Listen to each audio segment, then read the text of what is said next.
At this point, I have 200 hours into the game, and part of that means that I have almost every single weapon in Space Marine 2 maxed out at the Relic tier. So I've fired a lot of these weapons and used them on Ruthless clears when they're at their best that they can possibly be. And while some weapons rise to the top, the cream of the crop, others, they fall down to the bottom of the totem pole and seem to only exist just to make the others look good. In today's video, I'm going to be sharing what I believe are the 3 worst weapons in the game. And as a disclaimer, every single one of these weapons I have maxed out at the Relic tier. So I'm not just spitballing here. I put in the work to get them at their best forms before making a judgment on them.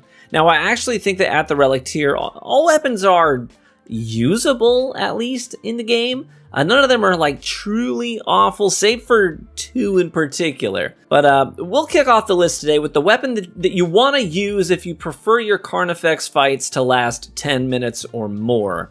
It's the Oculus Bolt rifle. So this here is the Oculus Bolt rifle, which is one of the 3 offerings in the primary slot for the Vanguard class, while the alternatives, the Melta rifle and the Instigator, are exceptional at high tiers. The Oculus brings down the collective average quite a bit. Unfortunately, it just doesn't do anything well. I think the intended role for the Oculus to play is sort of a jack of all trades. It's supposed to be an all-purpose weapon, but unfortunately, that lands it in a difficult position where no matter what you want to use it for, there's always something better than it is.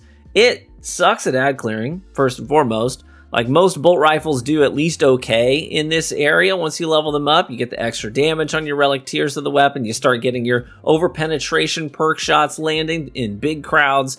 But the Oculus just feels like I'm shooting marshmallows into the mob. It's so bad that I literally hear Gaunts shouting out "thank you" as I try to shoot them. If anything, they look even healthier than they did before. I'm used to firing into a mob with bolt rifles and seeing that red X pop up on my screen repeatedly, sort of giving me visual feedback like, hey, you're doing something valuable here. You're eliminating targets. That red X pops up far less frequently with the Oculus Bolt. But you might think, okay, well then maybe that's just not its thing. Maybe it's a single target damage weapon. Wrong.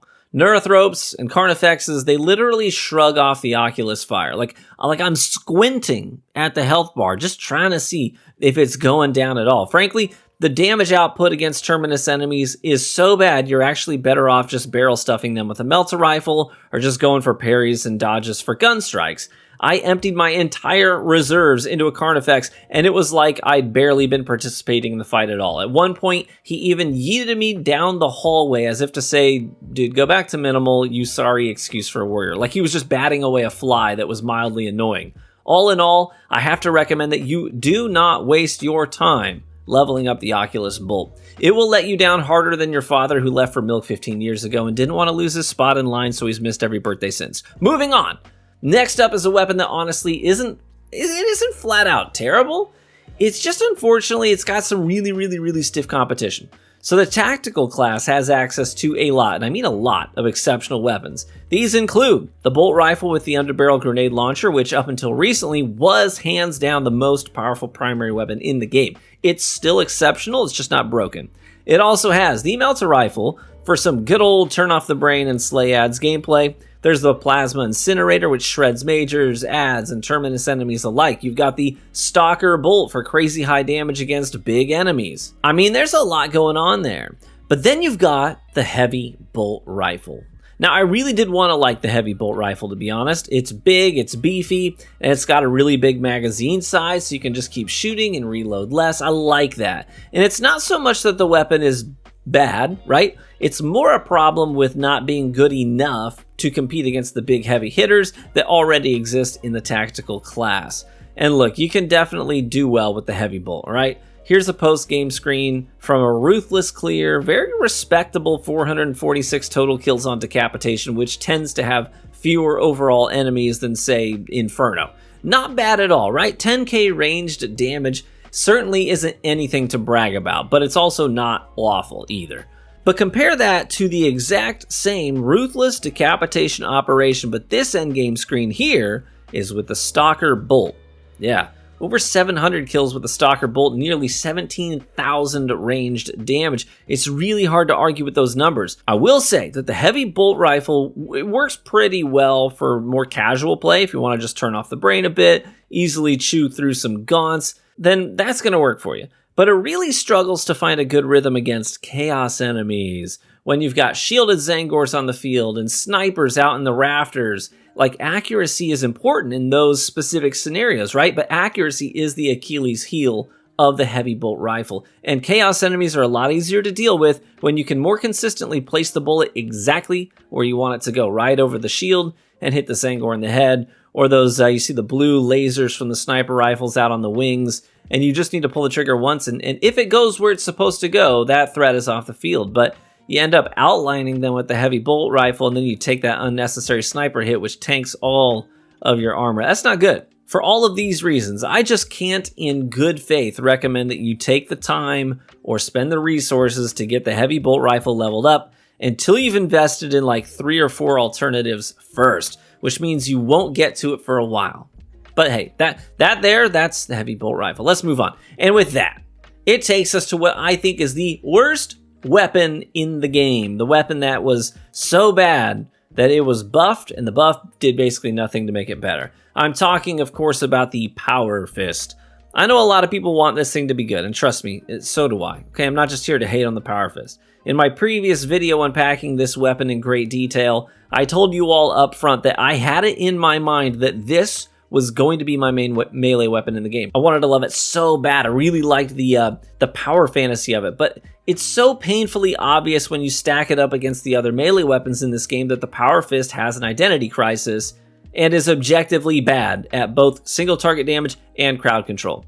You know, it's weird. In the Warhammer 40k lore, the Powerfist is this like amazing anti-armor, anti-vehicle weapon, right? It's really designed to be that thing that you use to punch a big gaping hole in something heavy. So you would think this thing was going to be about single target damage, but then you look at the stats and you read the description, and the line on the graph is drawn much further on the side for crowd control than it is for single target damage. And the description even says that it's about doing shockwave damage all around you to basically cause these like localized mini explosions to rock the enemies around you. So a bit of a confusing disconnect there between the lore and the game, but the thing absolutely sucks on all fronts. These little shockwaves it makes are basically just giving enemies a free massage and nothing else.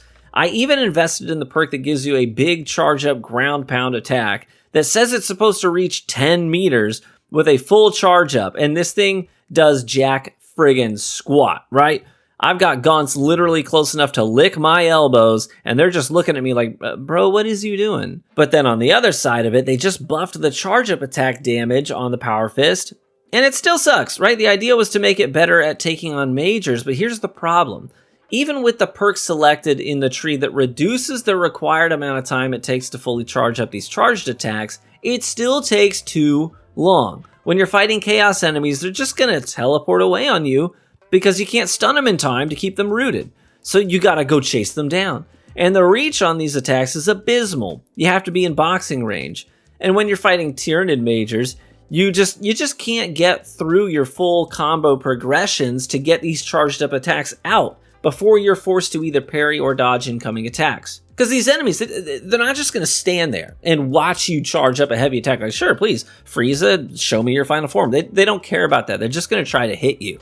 And a lot of the perks in the Power Fist tree are all about making the arm thrust 2 and the back fist 2 much stronger. But unfortunately, those are the longer combos that require you to put like 6 inputs in and a charge up, right, just to make it happen. And there's just no way these enemies are going to let you do all of those inputs before they try to smack you or just walk away and aggro on something else now they're out of your range. It's just objectively and undeniably a bad weapon.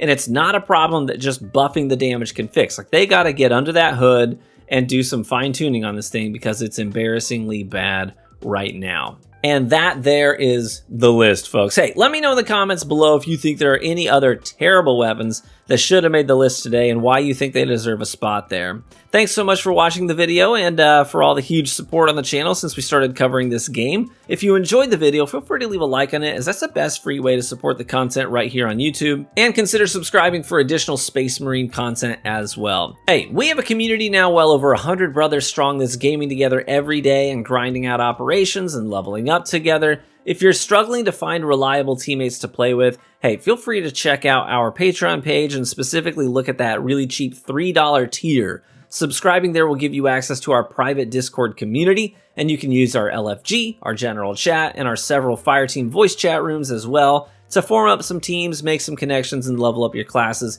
and weapons more efficiently than randomly matchmaking. You guys know what I'm talking about. Link is in the description and the pinned comment. If you have any trouble linking your Patreon and Discord accounts together, just DM me there on Patreon and we'll get you taken care of easily. And with that note, thanks again for tuning in today. Be warm and well fed, my friends, and I hope to catch you in the next video. Courage and honor.